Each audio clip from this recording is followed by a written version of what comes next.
মাগো, যাবার বেলা তোকে একটা কথা শুধোই। আচ্ছা, তুই ওই সিংহটাকে কেন প্রতিবার নিয়ে আসিস বলতো? তোকে গজ, ঘোড়া, নৌকা বা দোলায় করেই যদি আসতে হয়, তবে বেকার বেকার একটা অত বড় জন্তু পুষে লাভ কী বলতো? আরে বাবা, ওর তো খোরাকিরও একটা খরচা আছে। অবশ্য তুই যদি বলিস বাচ্চাদের মনে একটু থ্রিল জাগানোর জন্য আর বড়দের একটু বিনোদন দেওয়াই আসল উদ্দেশ্য, তাহলে ঠিক আছে।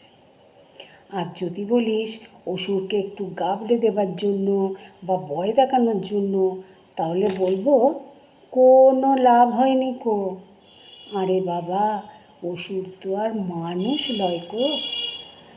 যা যা ভালো বুঝবি তাই করবি।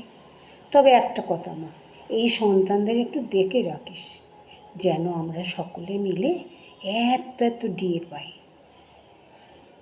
আর অবশ্যই আমার কথায় কি আসে যায় বল দেখিনি।